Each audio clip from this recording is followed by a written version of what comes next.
나 같은 죄인 살리신. 아야, 이게 뭐야?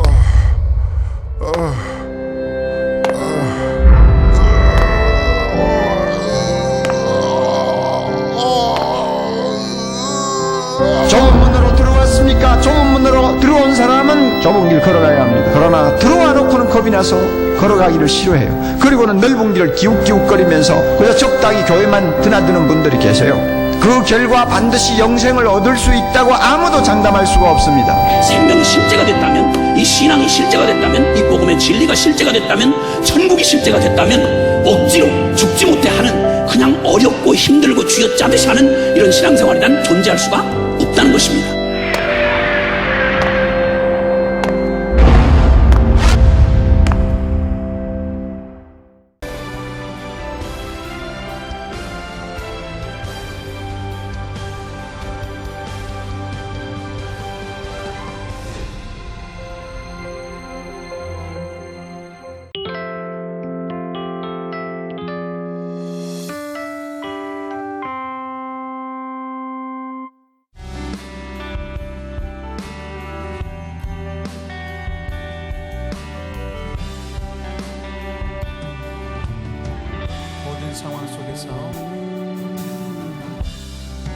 모든 상황 속에서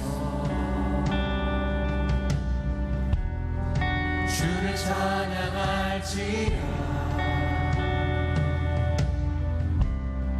주는 너의 큰 사랑, 큰 도움이시라. 주의 얼굴 구할 때 주의 영을 부르사 크신 사랑 안에서 주를 보게 하소서. 내 영혼이 확정되고 확정되어 싸우니 믿음에 눈들어 주를 바라봅니다. 내 영혼이 확정되고 확정되어 싸우니 믿음에 눈들어 주를 바라봅니다. 모든 상황 속에서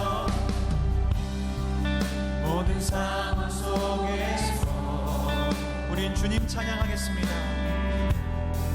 주를 찬양할지라.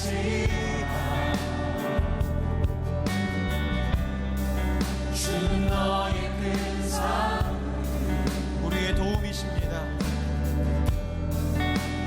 도움이시라.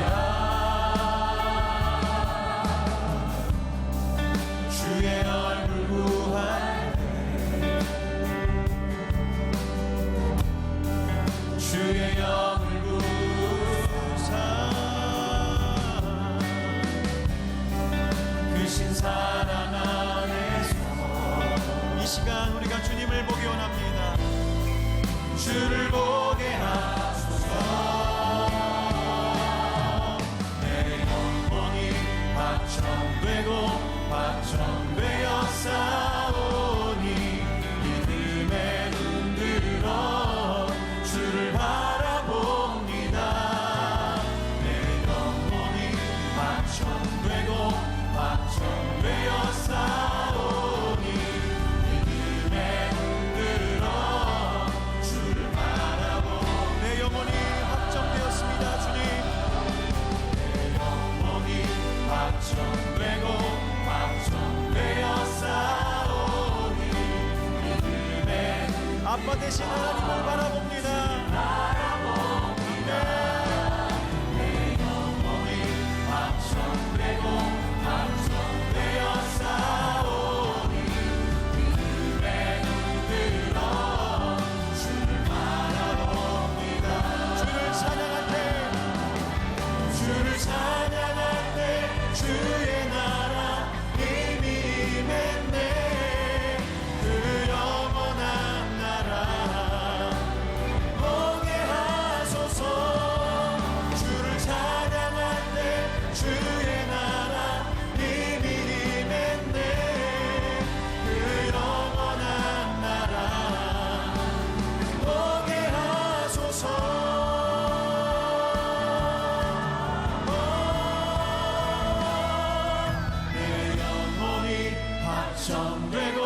확정되어 싸우니 믿음의 눈으로 주를 바라봅니다.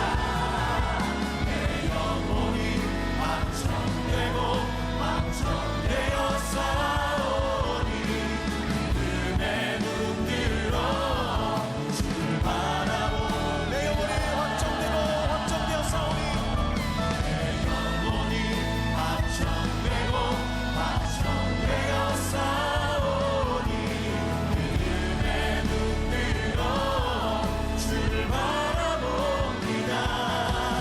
내 영혼이 확정되고 확정되어 싸우니 믿음의 눈으로. 우리 마지막으로 한 번 더 우리의 믿음으로 주님 앞에 고백합시다. 내 영혼이 확정되고 영혼이 확정되고 확정되어 싸우니 믿음의 소망 가운데 주님만 바라봅니다. 이 어두운 세상에 주님만 바라봅니다. 아멘 아멘. 확정되어 싸우니 믿음의 눈으로 주를 바라봅니다. 아멘. 점점 더 어두워져가는 이 세상 속에 불평할 일도 많고 불만스러운 것도 많지만 어두워지면 질수록 빛은 더 드러나기 마련입니다. 할렐루야. 이 어두운 세상에 우리 예수 그리스도 빛으로 오셨습니다. 그 빛 대신 주님을 우리가 기대하고 우리의 마음을 확정해서 바라보기 시작할 때 새 일이 이 땅 가운데 이룰 줄로 저는 확신합니다. 그 믿음이 있으시다면 다 함께 자리에서 일어나셔서 주님, 이 믿음을 가진 우리를 사용하여 주시옵소서. 찬양하시겠습니다.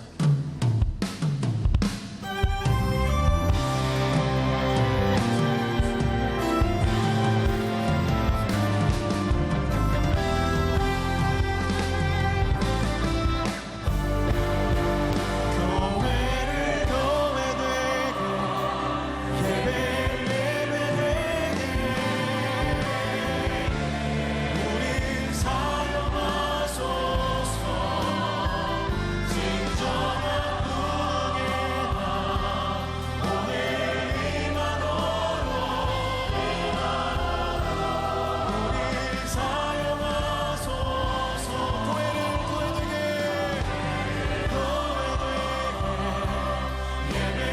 예배되게 우리 사용하소서. 진정한 후계다 오늘 임하도록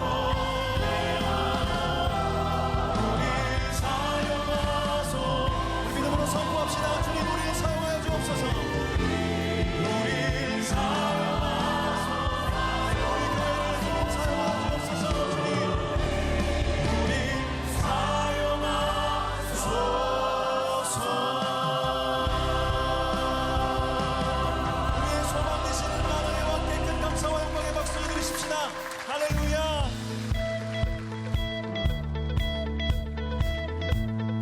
이 어두운 세상에 우리가 바라볼 빛은 단 하나입니다. 예수 그리스도, 우리의 영원하신 소망, 우리의 능력 되신 주님을 찬양합시다. 할렐루야. 예수 열방의 소망, 예수 우리의 위로자, 주는 온 땅에 영원한 소망. 네, 주님. 예수 어둠 속에는 예수 변함없는 진리, 주는 온 땅에 빛이 되시네. 우리 위해 죽으시고 다시 사신 생명의 주 주님만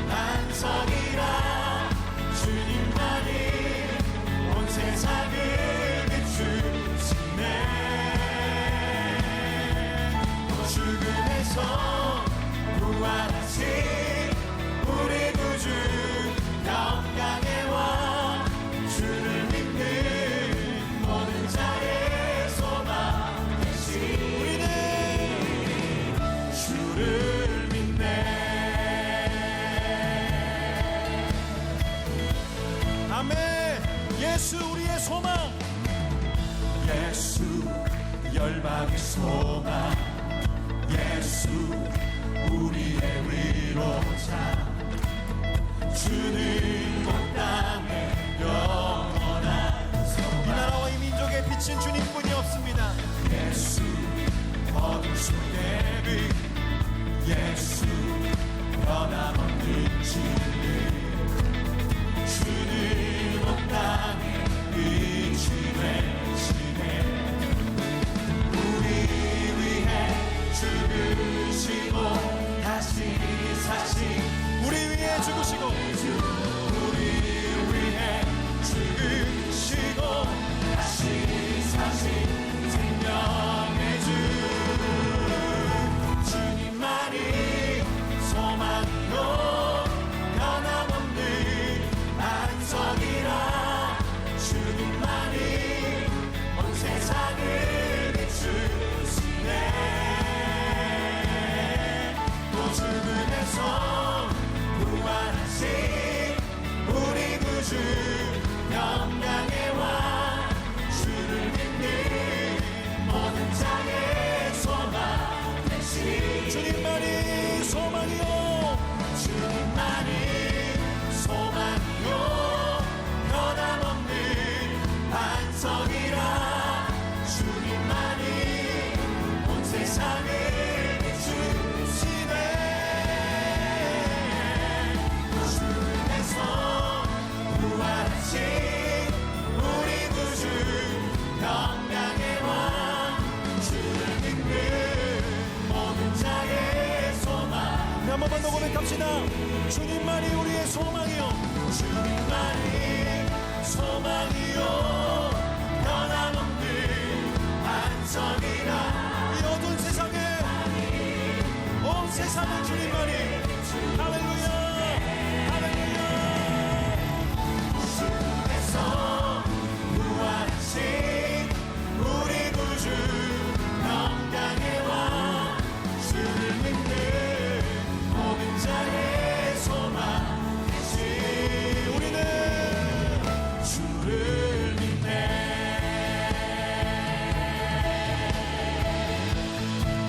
주를 믿네 주를 믿네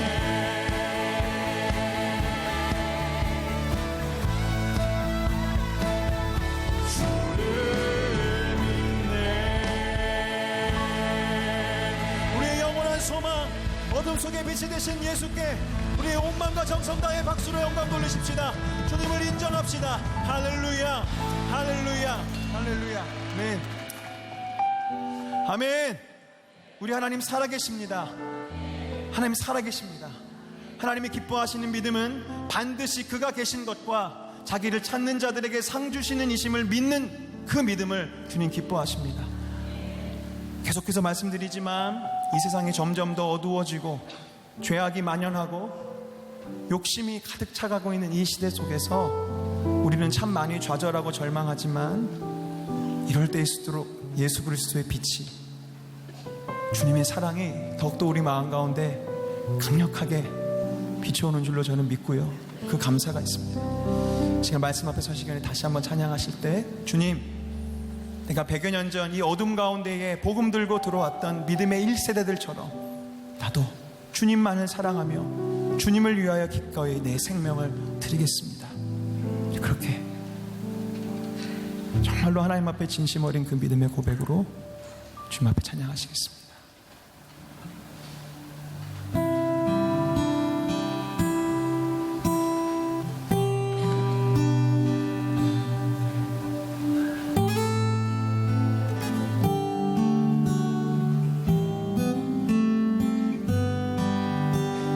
내 구주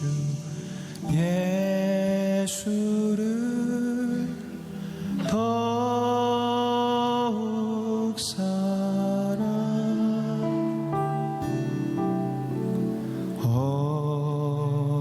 엎드려 비는 말 들으소서. 내 구주 예수를 내 구주 예수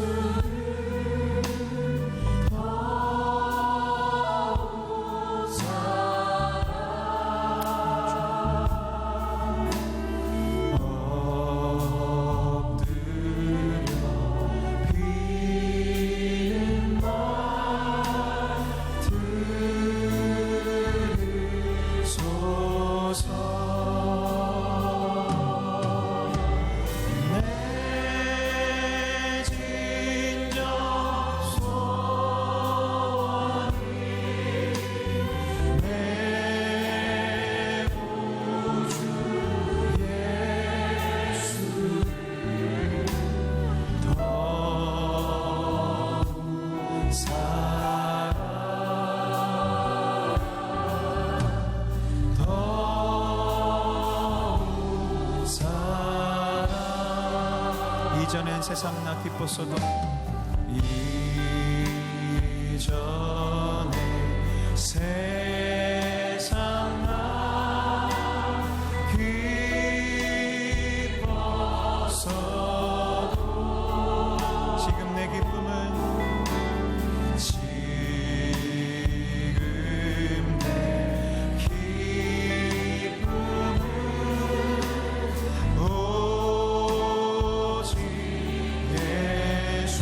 세상 떠날 때 찬양하고 이 세상 떠날 때 찬양하고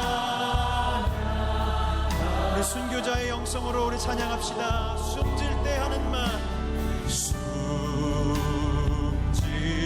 때 하는 말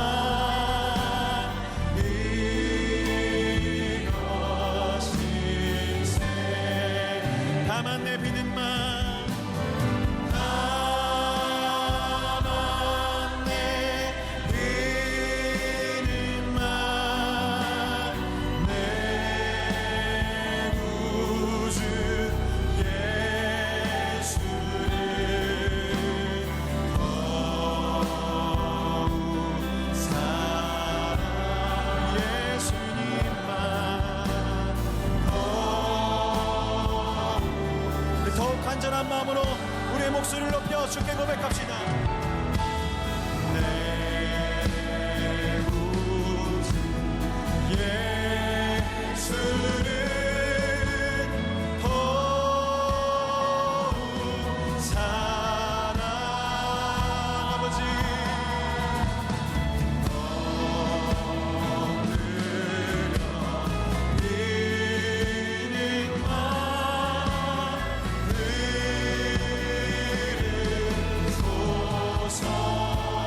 내 진정 소원이 내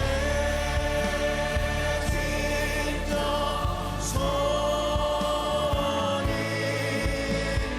내 구주 예수를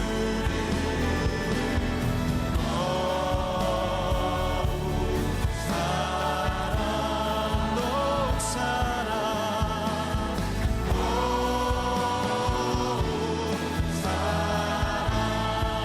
진정 소원이 내 진정 소원이 내 구주 예수를 더욱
오늘 이제 마지막 시간입니다. 우리 한국교회 초대 역사를 바라보는 지금까지 우리들이 말씀을 쭉 이렇게 나누면서 깨닫게 된 게 우리나라에 가장 힘든 때 복음이 들어왔구나. 그리고 그때 말씀으로 이 나라를 지켰던 우리 믿음의 사람들을 많이 보았습니다.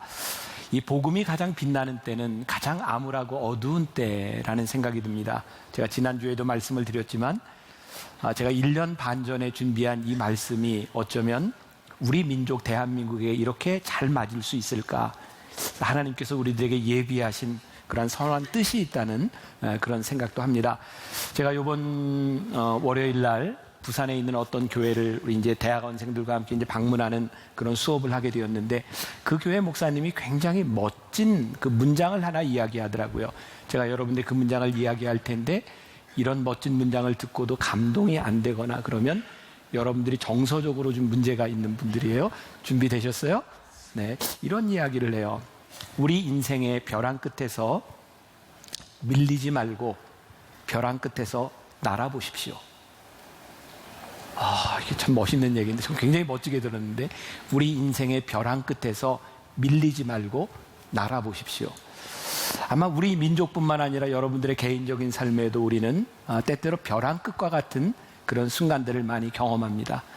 거기서 밀리는 사람이 있고 거기에서 나는 사람도 있는 것 같아요.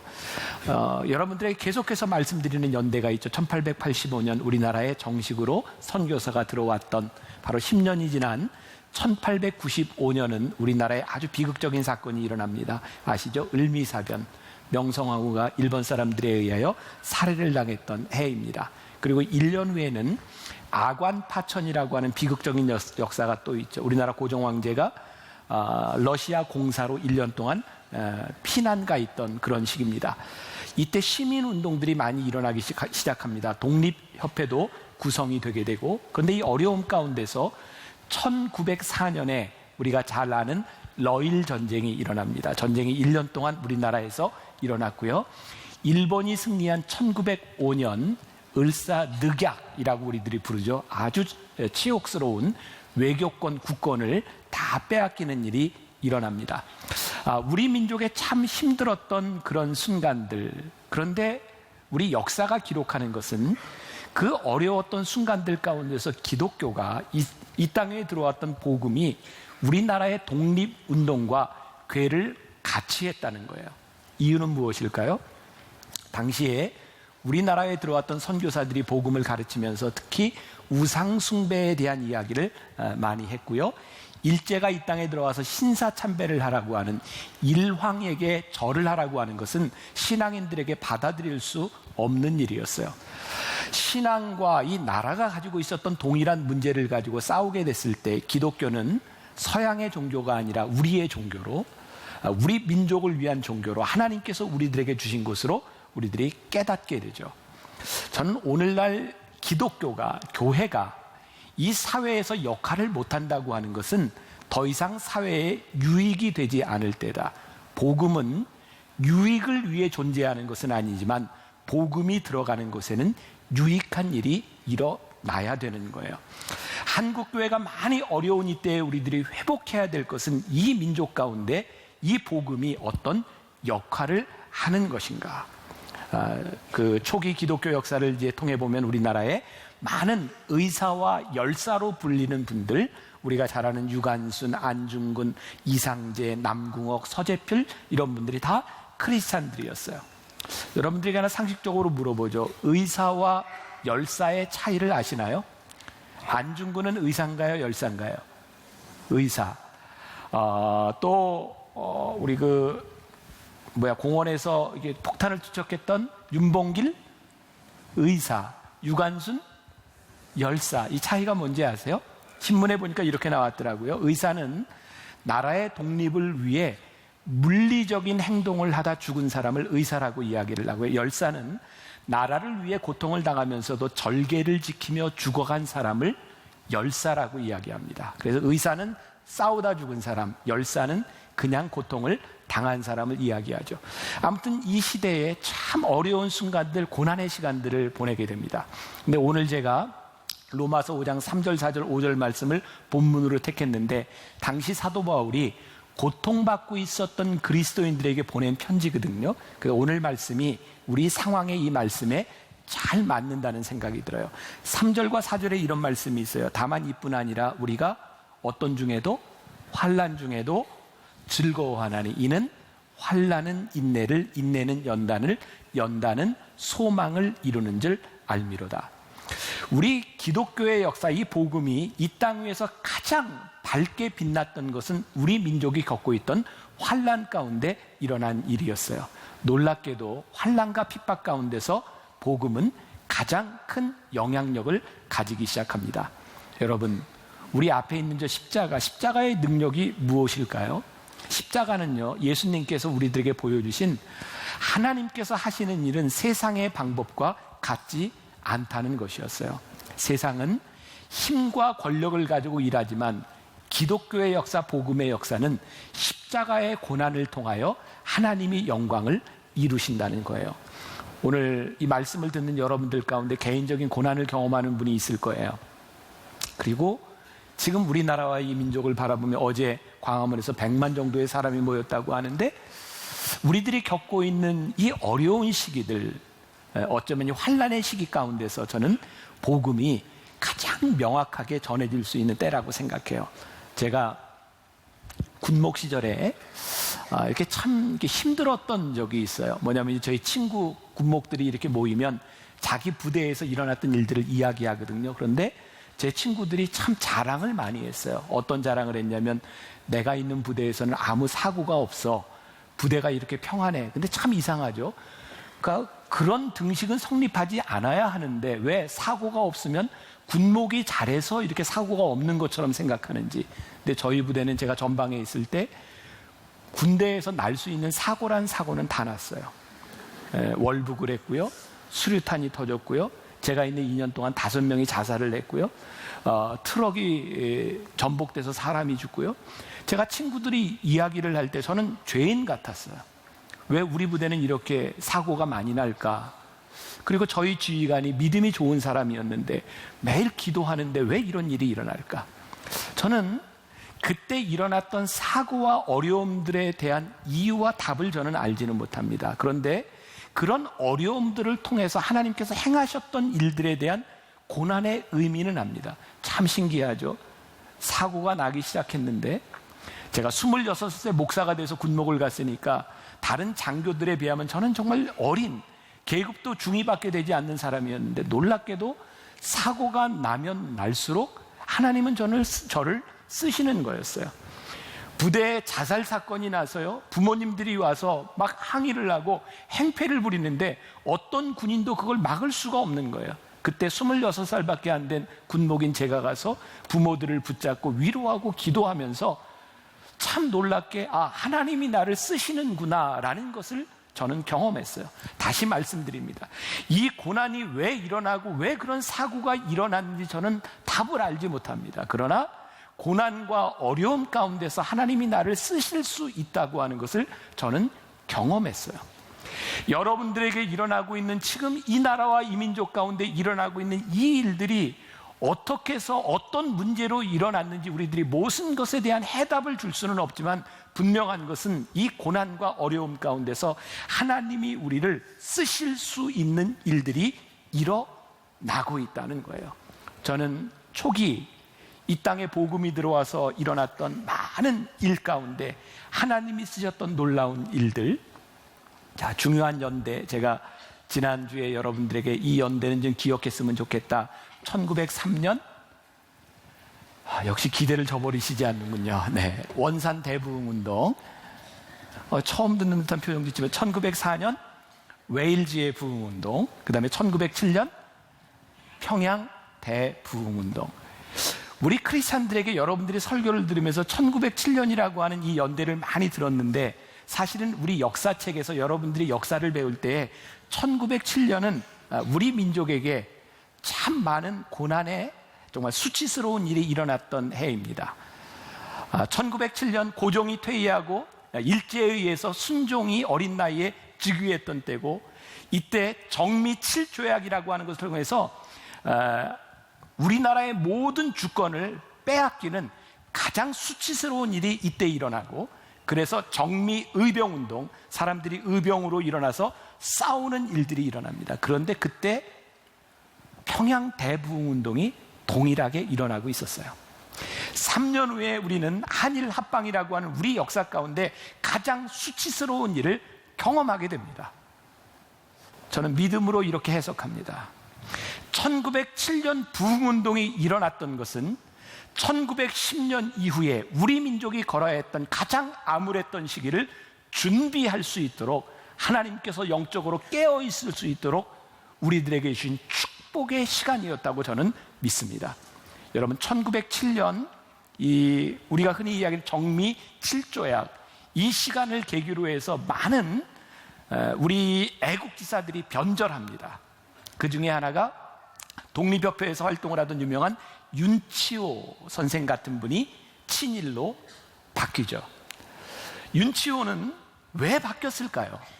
왜 많은 사람들이 고난 가운데서 이렇게 살아가다가 그들이 친일하게 되었을까요? 하나 없이 이렇게 이야기합니다. 그 당시에 우리 민족이 광복되리라고 생각하지 않았다는 거예요.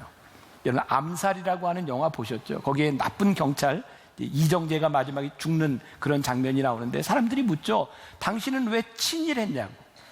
그는 독립운동을 하던 사람인데 왜 친일했냐고. 독립운동을 하며 어려운 시절을 지나갈 때 그는 고통을 경험했는데 어느 날 보니 소망이 보이지 않더라는 거예요.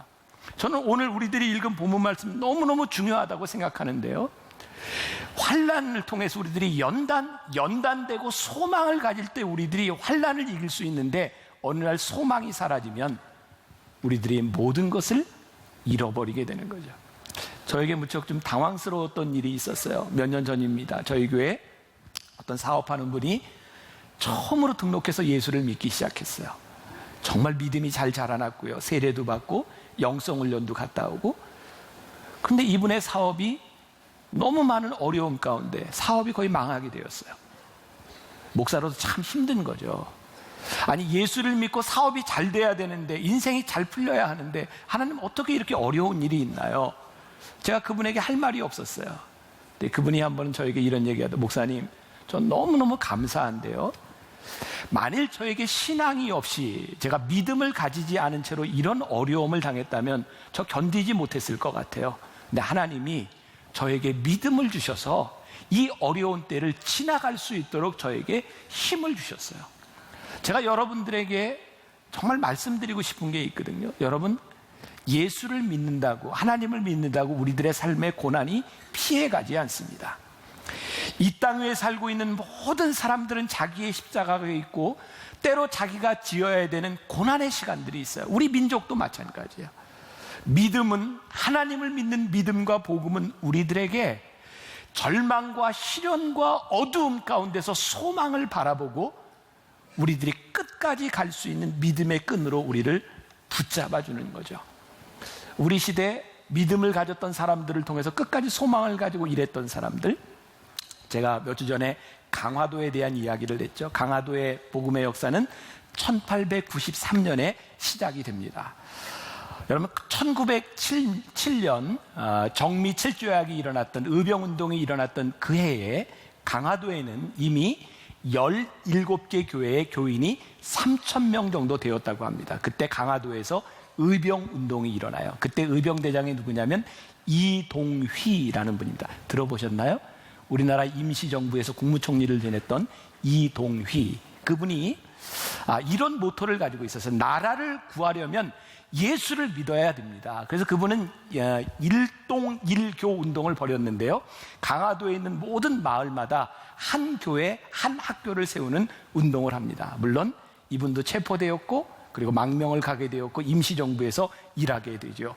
근데 강화도에서 일어났던 일들 가운데 이 이동희 이 장군뿐만 아니라 김동수라고 하는 아브라함으로, 강화의 아브라함으로 불리는 그런 믿음의 사람이 있었어요. 근데 그 사람은 독립운동을 하다가 갑곤나루에 끌려가서 그의 동생, 사촌동생 45살, 44살, 23살의 나이에 세 사람이 처형을 당해요. 아니, 살해를 당합니다. 그 당시에 대명이라고 하는 선교사가 1908년 선교 보고를 하는데 이렇게 보고를 합니다. 강화 사업은 높이 평가받아 마땅합니다. 강화교회는 독자적으로 장로사 한 사람이 주재하며 이를 보아야 할 정도로 커졌습니다. 이는 피해 세례의 결과입니다. 놀랍죠? 고통 가운데 교회는, 복음은 전파되기 시작해요. 저는 요즘 이 나라와 이 민족을 보면서 교회가 해야 되는 역할이 무엇인가 생각하면서 저는 큰 꿈과 소망을 가지고 있거든요.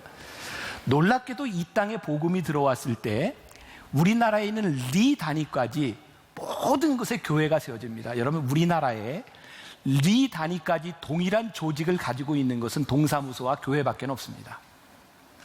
저는 하나님께서 때가 되면 리 단위마다 세워져 있는 교회를 통하여 하나님이 이 민족을 바꾸실 수 있다고 저는 믿습니다. 저는 이 시대를 바라보며 복음의 역사가 다시 회복되면 하나님께서 하실 수 있는 일, 그 소망을 저는 봅니다. 우리 교회 밖에 교회가 이 땅의 소망입니다 라고 하는 글이 적혀 있죠. 여러분들은 그 글을 보면서 무엇을 느끼세요? 제가 10여 년 전 만나교회 미션 스테이트먼트와 슬로건을 만들면서 교회가 이 땅의 소망입니다, 그 글을 적어놓고 제가 탄천을 걸을 때마다 너무너무 자랑스러웠어요. 와, 교회가 이 땅의 소망이야. 근데 몇 년 전부터 제가 탄천을 걸어가며 교회가 이 땅의 소망입니다, 그 글귀가 부끄러워요. 사람들한테 교회가 이 땅의 소망입니다라고 이야기하면 코웃음을 쳐요. 진짜? 10년 전 저에게 그렇게 자랑스러웠던 이 글귀가 세상 사람들 앞에 조롱을 받고 있는 것 같은 게 너무너무 수치스러웠어요. 근데 하나님이 저에게 절망을 보게 하신 것이 아니라 소망을 보게 하셨어요. 하나님께서 이 땅에 세워주신 이 교회를 통하여 다시 한번 소망을 보게 하실 것이라는 사실이에요. 우리가 환난 가운데서 소망을 보는 것, 이것이 믿음이에요. 예레미야는 가장 타락했던 시대의 이스라엘을 바라보며 희망의 노래를 전해요. 예레미야 애가 5장 21절에 보면 여호와여 우리를 주께로 돌이키소서, 그리하시면 우리가 주께로 돌아가겠사오니 우리의 날들을 다시 새롭게 하사 옛적 같게 하옵소서. 예레미야는 당시에 타락했던 민족을 바라보며 눈물을 많이 흘렸어요. 예레미야는 끊임없이 선포해요. 회개하세요. 하나님께서 여러분들을 회복시켜 주실 거예요. 대부흥운동이 일어났던 1907년 회개운동이 일어나며 영적 부흥운동이 일어났어요. 지금 대한민국 이 조국의 교회와 이 민족을 바라보며 하나님께서 회개하게 하시고 우리를 회복시켜 주실 것을 우리들이 믿으며 이 무너진 터 위에서 복음이 다시 세워질 때 하나님께서 다시 이 민족을 세우실 일을 봐요. 제가 오늘 결혼 주례를 제가 하기로 하고 인사하고 온 젊은 커플이 있었어요. 아내 될 사람은 3대째 크리스찬인데 남편은 이제 결혼하면서 예수를 믿게 되는, 제가 그런 이야기 했어요. 교회에 대해서 어떤 생각을 가지고 있는지 모르지만 나에게 꿈이 있고 분명히 나에게 믿음이 있다면 한 가지가 있는데, 지금 이렇게 가면 지구가 멸망할지도 모르는 정말 윤리적인 기준도 사라진 이 시대에 복음으로 나는 다시 이 땅이 새로워질 것을 믿는다고, 예수 잘 믿으라고 이야기를 했어요. 적어도 우리들에게 이 소망이 있어야 이 소망을 붙들고 우리들이 믿음의 길을 갈 수 있지 않겠습니까? 선교사의 기록 중에 페인이라고 하는 사람이 1906년 선교 보고를 한 것이 있어요. 이 페인은 이화학당의 교사로 왔던 사람입니다. 제가 좀 읽어드릴게요. 내가 한국에 돌아온 지 얼마 되지 않아 수업을 하러 교실에 들어간 첫날이었다. 원문 선생이 내게 와서 기도회 때문이라고 하면서 내가 맡은 3교시 수업에 학생들이 조금 늦더라도 양해해달라고 하였다. 며칠 후 학생들에게 기도의 목적이 무엇이냐고 물었더니 우리는 나라를 위해 기도하고 있습니다 라고 하였다. 그들은 매일 같은 시간 수업을 중단하고 잠시나마 나라를 위해 간절하게 기도했다. 이게 1906년의 기록입니다. 대한매일신보에는 1905년에 이런 기도문이 실립니다. 기도문을 제가 좀 읽어드릴까요? 만왕의 왕이신 하나님이시여, 우리 한국이 죄악으로 침륜에 들었음에 하나님밖에 빌데 없사와 우리가 일시에 기도하오니 한국을 불쌍히 여기사 야리미야와 이세야의 자기 나라를 위하여 간구함을 들으심같이 한국을 구원하사 전국 인민으로 자기 죄를 회개하고 다 천국 백성이 되어 나라의 하나님의 영원한 보호를 받아 지구상의 독립국이 확실케 하여 주심을 야소의 이름으로 비옵나이다. 이때 상동교회, 지금 남대문에 상동교회가 있습니다.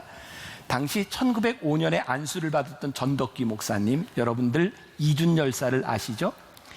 헤이그의 밀사로 파견됐던 이준 열사는 정부에서 파견한 것이 아니라 그때 상동교회 청년회에서 기도모로 모였던 곳에서 이준 열사를 파송합니다. 이 시대에 놀라운 역사들이 일어났던 것을 보게 됩니다. 그리고 40년 후 우리 민족은 독립을 경험합니다.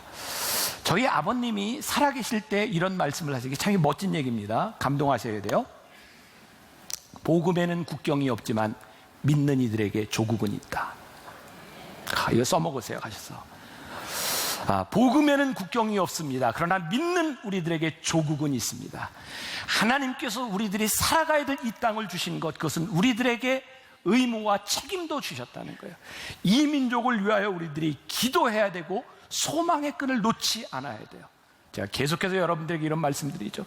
우리의 다음 세대가 지금 이 시기를 바라보며 이 어려웠던 전국을 바라보며 기도하며 믿음을 지켰던 우리의 믿음의 선배들을 통하여 우리가 여기에서 이렇게 예배하고 있다고 말할 수 있는 믿음의 역사를 우리들이 만들어 가야죠. 소망이 있다면.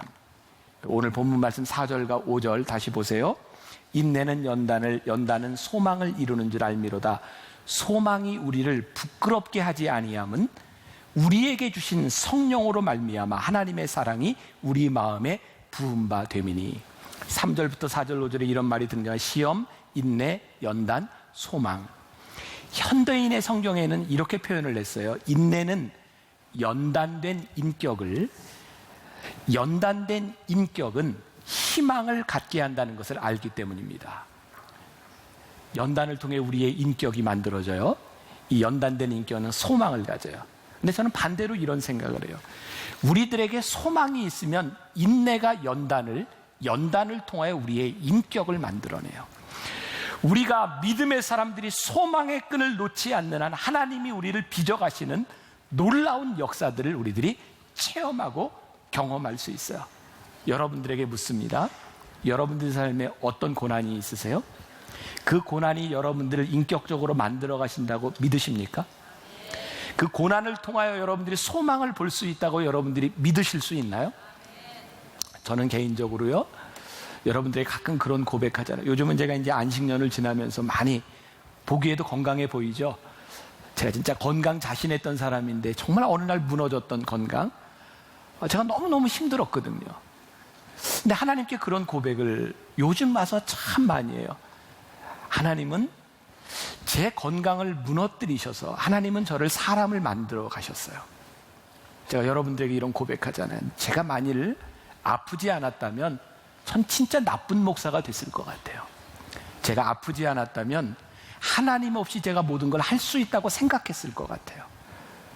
그 이야기는 제가 지금 나쁜 목사다 아니다? 괜찮은 목사다 그런 얘기. 근데 여러분들이 지금 그 뜻을 잘 못 알아듣고 감동도 안 하시기 때문에 이렇게 말을 하는, 제가 정말 믿음으로 고백할 수 있는 게, 하나님이 저의 어려운 시간들을 통해서 하나님은 조금 더 나은 인격으로 나를 만들어 가고 계셨다. 오늘 여러분들에게 저는 동일한 믿음의 도전을 드리고 싶어요. 우리들에게 환난과 연단, 핍박이 문제가 아니라 그 가운데서 우리들이 어떻게 소망을 가지고 인격이 만들어지고 하나님의 사람으로 살아가느냐에 대한 문제가 아닐까요? 오늘 여러분들 주보에 책을 하나 소개해드렸어요. 맥스 루케이도의 하나님이 빚으시는 사람. 여기에 보면 아주 좋은 이야기가 나오는데, 하나님께서 우리를 모루 위에 놓으셨다. 그런데 모루가 뭔지 모르는 분이 있죠. 제가 지금 사진으로 좀 보여드릴게요. 모루라고 하는 게 저렇게 생겼는데 뭐에 쓰는 걸까요? 대장장이들이 그 쇠를 이렇게 달궈서 이렇게 만들 때 두드리는 거, 저게 모루입니다.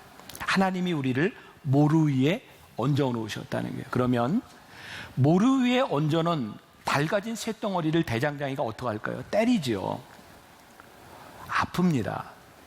하나님이 우리를 모루 위에 올려놓으셨다고 하는 것은, 그 맥스 루케이더가 이렇게 표현하는데 제가 조금 읽어드리려고 합니다. 연단의 시간은 피할 것이 아니라 반드시 체험해야 하는 것입니다. 터널은 어둡지만 분명 산을 가로질러 갈 수 있습니다. 연단의 시간은 우리로 하여금 자신이 누구인지, 하나님이 어떤 분이신지를 생각하게 만듭니다. 하나님은 우리 삶의 시종을 지켜보십니다. 자, 여기 아주 멋진 말이 나와요. 우리로 하여금 30살에 폭우를 만나게 하심으로 60살에 큰 태풍을 견뎌낼 수 있도록 이끄십니다. 도구는 제 모양을 갖추고 있을 때만 유용하게 사용됩니다. 날이 무딘 도끼나 휘어진 나사 돌리기에는 손질이 필요하듯이 우리 또한 마찬가지입니다. 만약 하나님이 여러분을 모루 위에 올려놓으신다면 감사하십시오. 당신이 아직 고쳐서 쓸만한 가치가 있다는 뜻일 테니까 말입니다. 혹시 여러분들 가운데 여러분들의 인생이 모루 위에 올려져 있는 것 같은 분이 있을지 몰라요. 그게 뭔지는 모르겠어요. 가정의 문제일 수도 있고 남편과 아내일 수도 있고 경제적인 문제일 수도 있고, 하나님이 여러분들을 모루 위에 올려놓으셨다면 아직은 여러분들이 쓸만하다는 증거입니다.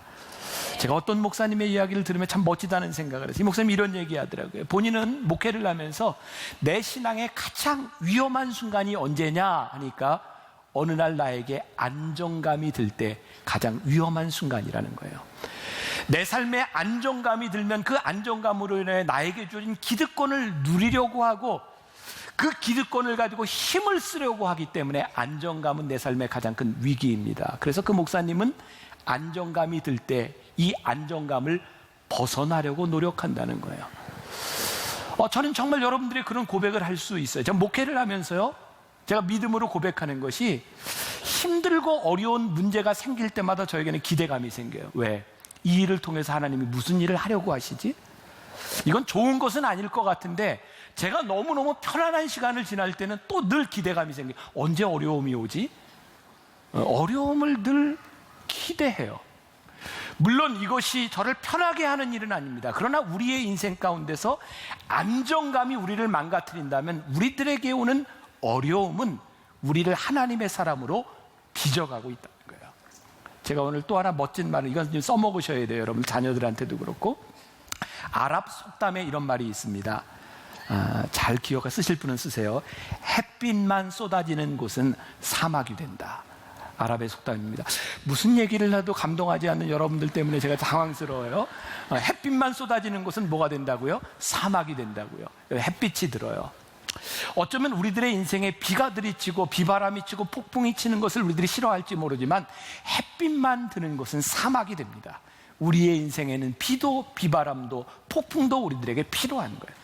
그래서 베드로전서 4장 12절에 불시험이라고 하는 말이 나오는데 베드로가 이렇게 얘기합니다. 너희들의 삶에 불시험이 오는 것을 이상하게 여기지 말라. 그것은 너희들에게 너무 당연한 것이다. 우리 신앙인들에게 십자가는요, 선택 과목이 아니라 필수 과목이에요.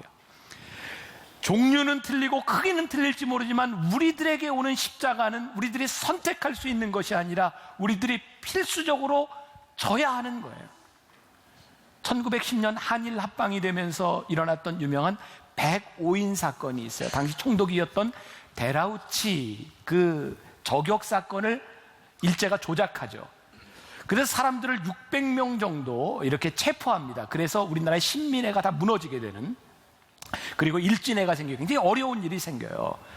그런데 이때 그 잡혀갔던 대부분의 사람들이 크리스찬이었고요. 이 선교사와 일본 이런 나라와의 이런 협약을 통해서 105명만을 남겨놓고는 다 석방을 합니다. 105명만 기소가 되어서 징역 살이를 했기 때문에 105인 사건이라고 얘기합니다. 그때 지도자였던 이승훈 선생님이 있어요. 그분이 제일 늦게 감옥에서 나옵니다. 1915년 2월에 고향인 정주로 돌아가는데 성서조선이라고 하는 책의 기록에 보면 이분이 이런 말을 했어요.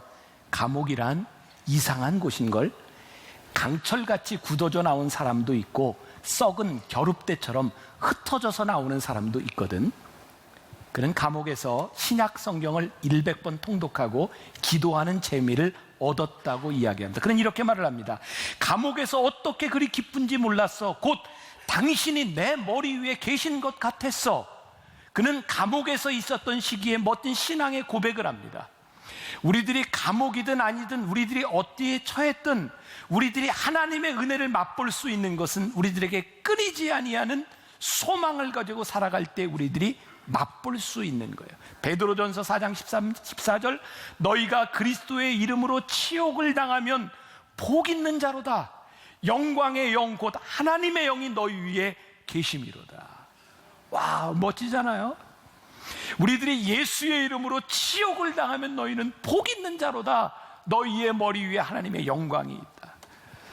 고난을 피해 가려고 하면 우리는 비겁해집니다. 그러나 고난을 능히 감당하려고 맘먹으면 인내하게 되고 용기 있는 삶을 살아가게 되는 거예요.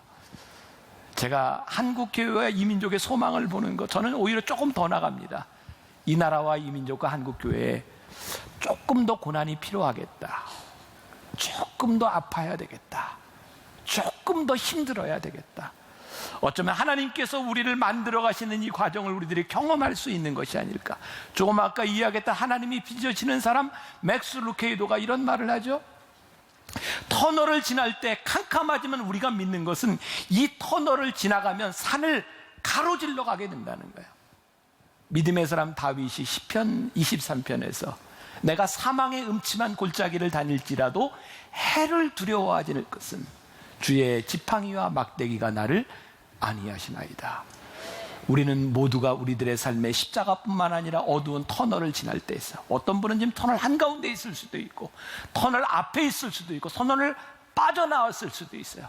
중요한 것은 하나님께서 그 시간들을 통해서 소망을 가진 우리들을 하나님이 이끄신다는 거예요. 저는 올해 한 해를 지나면서 제가 좀 많이 이제 쉬는 시간을 가졌는데 저에게 참 복된 시간 가운데 하나가 제가 처음으로 아들과 함께 여행했던 시간인 것 같아요.